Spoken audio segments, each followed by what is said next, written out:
Alright, we got two more guys that we're gonna do for these builds, mainly because I just don't want to play Xenoverse anymore. Getting this footage is so annoying. I don't know what happened, but Xenoverse, like, the AI, the hit detection, the everything about Xenoverse just went down the fucking drain recently. It's so frustrating to play right now.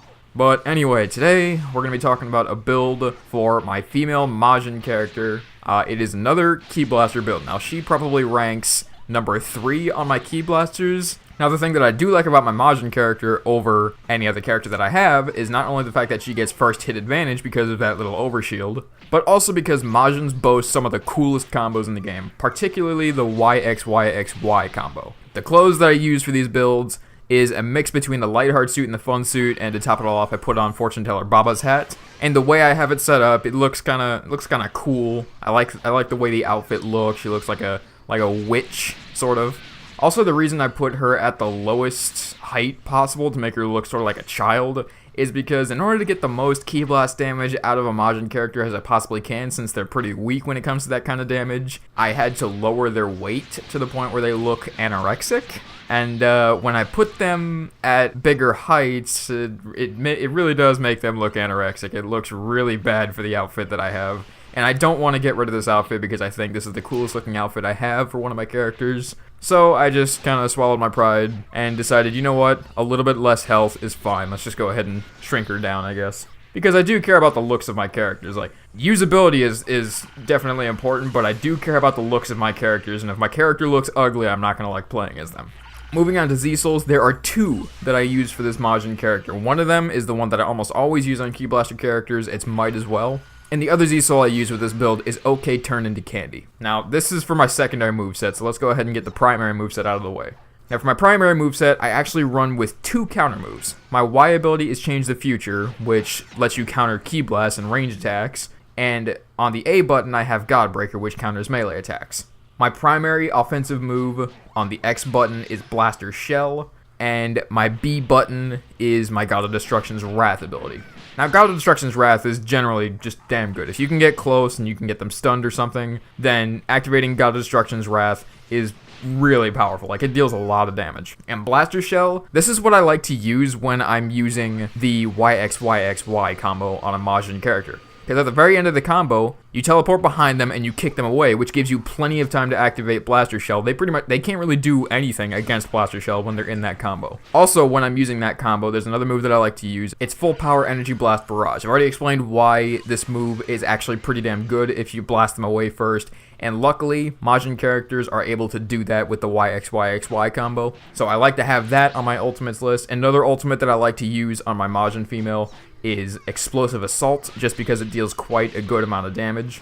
And my escape maneuver, honestly, the escape maneuver was all personal preference in my opinion, so I just went with Super Explosive Wave. Now that's my main preset, but I was recently trying to experiment with the Z-Soul OK Turn into Candy along with the Candy Beam escape maneuver. And I think I finally got something down. So my secondary moveset, which might actually move up to be my primary moveset if I can practice enough with this, is for the Y ability, I have Godbreaker as my counter. Pretty self-explanatory. My B button is Feint Shot. What Feint Shot is if you just press the button once, you'll teleport to the side and then teleport again to the side that you weren't on before, and you'll shoot a Ki Blast. But if you hold it, then you just teleport to the side once and then you blast it. You can fake out your opponent with it. But to tie it together with that, for my A button, I put down After Image Strike, because what that is, it lets you sort of circle around someone doing this little after image move, but you can cancel mid After Image Strike and activate Feint Shot to really throw them off. So if they try to punch you where you're at, you're already Feint Shotting out of the way. They're stuck there. They can't do a thing about the blast. Now, there was one move that I did not explain, and that is ×10 Kamehameha. This move is a powerhouse, no doubt. If you fully charge ×10 Kamehameha and you nail that sumbitch, it deals about as much as any ultimate. It is extremely powerful, but it's not a very practical move to use compared to the regular Kamehameha or Kamehameha because it takes an incredibly long time to charge up. There's a remedy for that, and I'll explain in a second, but let me go ahead and get the ultimates out of the way first. The ultimates, they're not really my main focus for this part of the build, so I just picked 2 beam ultimates because fuck it. I picked Weekend, which is Raditz's move, and Final Flash, which is obviously Vegeta's move. And then we have my escape move, Candy Beam. Now this is where the fun kicks in. So what happens is when you deal damage to an opponent, you have a chance of turning them into candy. Or if you use Candy Beam, you automatically turn them into candy unless they block it or they're not immediately in front of you. But when they turn into candy, they have about 6 seconds in that form. So you have a good 6 seconds to do what you gotta do. Charge your energy, use a pose, or what you can do with my build is after about 3 seconds or so, because this move actually takes around 3 seconds total to fully charge up. After about 3 seconds after turning someone into candy, you can start charging up your ×10 Kamehameha, and if you're a little late, that's perfectly fine, but if you do this right, you can catch them before they recover out of turning into candy. When they turn back into the normal form, they have a couple of recovery frames. What you can do is if you charge it enough, you can catch them before they're finished with their recovery, and you can blast them as they're sitting there nice and vulnerable. And with ×10 Kamehameha's damage, it's absolutely hilarious to do. Now, I also picked Weekend and Final Flash for those same exact reasons, but they're not as consistent to hit with unless you do some super math, which I'm not really content with doing. Just doing the turn into candy thing with the ×10 Kamehameha is good enough for me.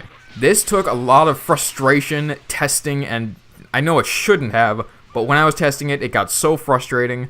But after I finally recorded a clip of me using ×10 Kamehameha and turn into candy, I finally got the math down, so that's how I figured out that turn into candy lasts for around 6 seconds or so, and then ×10 Kamehameha full blast is around 3 seconds. And the cool thing is, you can stop charging your ×10 Kamehameha whenever you want as soon as you charge it. So you could just press X and activate it, you can hold it for about 2 seconds or so and activate it, or you can go for the full blast. That's why it's better to wait until around the 3-second mark to fully blast this thing, because even if you're a little late and they have some recovery frames, you can cancel out of it if you want and not fire full blast, and you can still hit them. The other preset I have for my Majin female is one that I've already talked about when it comes to my female human character. It's the Ki Blast Cannon Gravity Impact combo thing, except instead of unlocked potential, I have both Special Beam Cannon and Super Kamehameha just to sort of mix it up mid-fight, unless the enemy is weak enough to the point where they can get killed in one ultimate. That is the build. We have one more to go before Xenoverse 2 is out, because I just don't want to play Xenoverse anymore. But, yep, that's the build. Leave a like if you guys enjoyed. I'll see you in the next video.